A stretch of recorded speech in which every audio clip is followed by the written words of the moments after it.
I think this is where the vaccine passports are going. Social credit scores. I think so too. Let me pull up this story we got from the New York Times. This is it. CDC data right now. Vaccine effectiveness against infection may wane, CDC studies finds.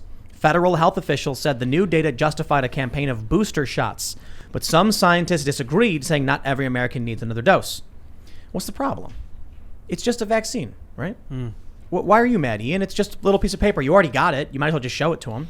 Well, who cares? It's just an app. You already got a phone with apps on it. Just download the app. Every vaccine is different. Ian, it's just a booster shot. Talk to your doctor. It's just a booster shot, okay? Look, there were 4 lines on it from the beginning. What's wrong with a second booster shot? Got to get boosted. Look, some of these people who are not vaccinated are spreading COVID, so we set up a quarantine zone.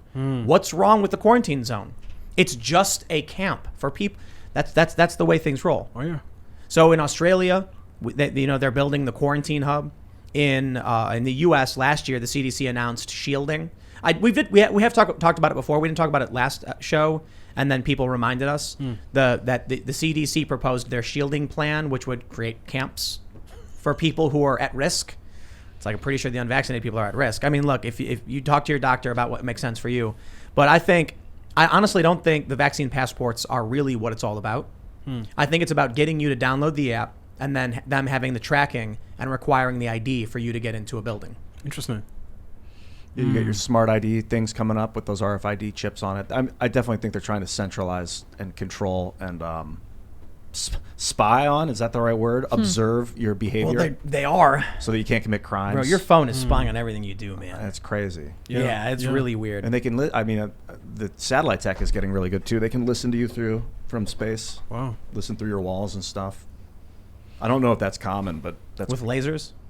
Maybe, yeah. I don't know what kind of radio waves they fire. Well, so look, I'll say it again. We've had a lot of conservatives on the show, and the media accuse them all of being anti-vaxxers. It's not true.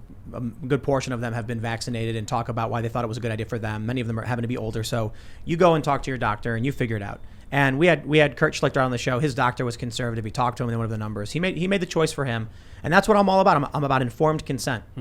But now we're being told he's got to have booster shots, right? So when you combine that with the 4 cities that are doing the vaccine mandates and with the boosters, I think they're saying now that with the booster, the effectiveness goes back up to like 84% or whatever. Is this going to be a never-ending thing now where it's not just a vaccine passport, it's your up-to-date medical card? Because what else? Once you open the door to that, asking for your ID and for proof of some kind of medical history, at what point do they just start adding more and more things to it, like outside of disease? It doesn't make sense, because if it's a virus that's mutating and it's also in the animal population, and you can't kill it with a vaccine, so why would you chase trying to kill something you can't kill? It doesn't make any sense. Well, I guess some people were saying that although there are animal reservoirs for COVID, they haven't transferred back into humans. I don't know if that's true. That's just one of the arguments I saw online. But we can just say this. I mean, variants are like Dr. Fauci has been all over the place. All over the place. How can we track what we're supposed to do? It's like, hey, YouTube, I'm trying to be a good little YouTuber here. I want to make sure people are safe. I don't want to give medical advice. What am I supposed to do when Fauci comes out every other day with something different? Yeah. I just saw an article from the New York Times says those anti-COVID plastic barriers probably don't help and may make things worse. I saw that. And they were saying it forces the air to like stagnate, and then the viral load increases because the air is not circulating. Yeah. Weren't they Ding dong. Weren't they saying before that it was like on surfaces, and they said it wasn't on surfaces? Yep. Yeah. And I think a lot of people, particularly early on, said, you know what, we're still learning about COVID. We give the government some leeway. You know, the guidance changes. We want to trust our public officials. I told my friends, once the public health officials decided that 10,000 people in the town square to protest over, the George Floyd incident or racial injustice, generally speaking, once they decided that was okay, but a church couldn't meet outdoors and its 50 members couldn't meet outdoors, the game was lost. And nobody would ever trust either the elected officials or the public health bureaucrats, because it was clear that they were using this virus for partisan means. One, to get Trump out of office, and two, to sort of bring onto themselves a certain power that obviously they don't want to give up. And you could see that hypocrisy all throughout last year. People saying, kids can't go to school, but their kids are having in-person instruction in private schools. Yep. saying again, you can't meet, you shouldn't get together with your family for Thanksgiving or Christmas, but them allowing people, as I said, to cram the public square. So I'll say this: last year, I want to say it was August, the church I was going to in D.C. sued the city to allow it to meet outdoors, socially distanced, masked, on its own property, and they weren't allowed to do so. At the same time, the city issued a permit for the sort of March on Washington, where they had like 10,000 people, downtown. And when I saw that, I was like, nobody's going to listen to these people anymore. And I think once the public health officials and the elected officials who constantly flouted their own rules, once that became public, they lost the most precious thing that they needed to manage this pandemic, which is trust. And I don't think they'll ever get it back again. It's true, but if you look at New York right now, man, these businesses are saying, we're just following orders. They're going to do it. Yeah. And I mentioned this before. I'll say it a million times because this is one of the craziest things. I've never thought I'd see something like this. Bill de Blasio's mandate means every business in New York must terminate any employee who has a disability, barring them from getting vaccinated. And there's a lot of different, illnesses or ailments or disabilities you could have that make it impossible for you to get this. Yeah. You're fired. Yeah. This is fascistic beyond all recognition. So I think a lot of people have seen what was going on and they want to say no to this. So in many areas they probably are just saying like, I'm not going to do it. But you look at New York and people after all of this are still just saying, well, I'll do whatever the mayor says. Yeah. Yeah. People are starting to revolt in France. Did you guys see any of that video? Oh, have you seen the videos, though? Where, like, the cops are walking up to people at the restaurants or when they try to go to a supermarket. Now they're being barred from going in a supermarket. Yeah. And then I saw one where the crowd was rising up and yelling at the cops. Yeah. There was no blows struck, but it's getting hot and it's It just is. getting started. Yeah. And I think, again, I'm trying to think about long term what this political realignment can look like, right? So for a lot of conservatives who may not have been as open to assertions from their left that the police are heavy-handed, and particularly in communities of color, they are getting a taste of what that feels like.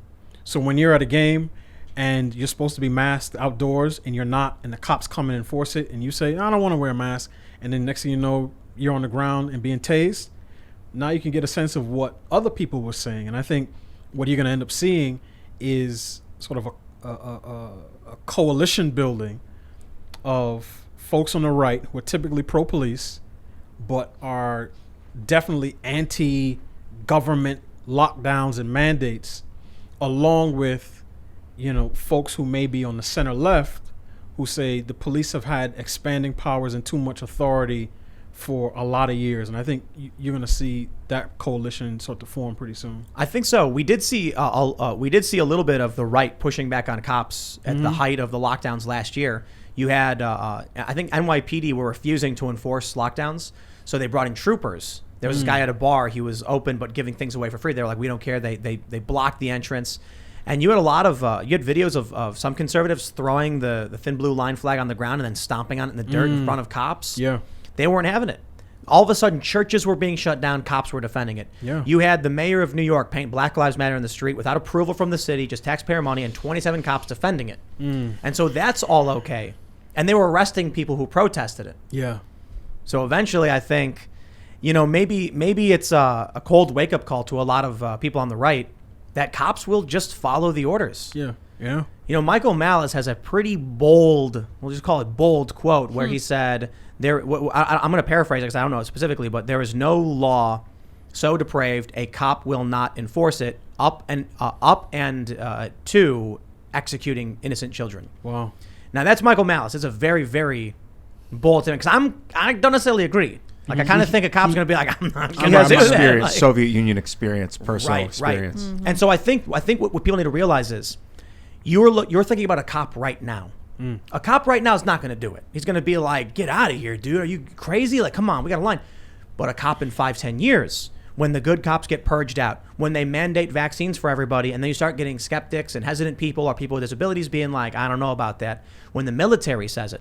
And now you've got, whether or not people are right or wrong in their decision, they make a decision, and the military says, bye, you're out of the military. Now you've got an increasingly woke, authoritarian kind of military. Yeah.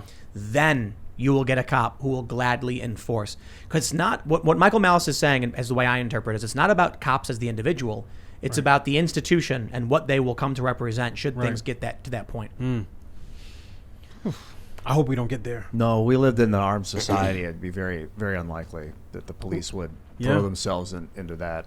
They've been trying to take our guns. I love it. Yeah, which is what conservatives say. This, they'll say, look at the head of the FBI, not FBI, the ATF. He wants to ban AR-15s and anything with a capacity over 10 rounds, and that's. I think I've learned a lot, and have had to go back and rethink what it means to be an American, what our founding documents mean, what the Second Amendment means, right? I get people say for hunting and self-defense, I get it, but tyranny really is not something we've had to think about as a country legitimately for a pretty long time. And as I said, the on the left, tyranny, and particularly, and I'm thinking, particularly, in African American community, will say, police brutality, police overreach. Tyranny to us is assault on our physical bodies. For conservatives, a lot of time, tyranny means the IRS is coming after me. It's very different. I think we're starting to see more people wake up and say, you know what? The government is inserting itself into our personal health decisions. It is trying to control how we educate our children. It is trying to control whether and how and where we make a living. And eventually people are going to get tired of that. And the same military folks who may get purged, that's how you get people who are disaffected and become more radical than they otherwise would have been. Yeah. If our government would just let us live like free people. Thanks for checking out this clip from the Timcast IRL podcast. If you want to see the full show, come back to this channel, youtube.com/TimcastIRL, Monday through Friday at 8 p.m., where you can leave comments and super chat, and we actually will read your comments on the show. Don't forget to like, share, subscribe, and if you want exclusive members-only content, segments you can't get anywhere else, go to timcast.com, become a member, and we even have full bonus episodes. Thanks for hanging out, and we'll see you all next time.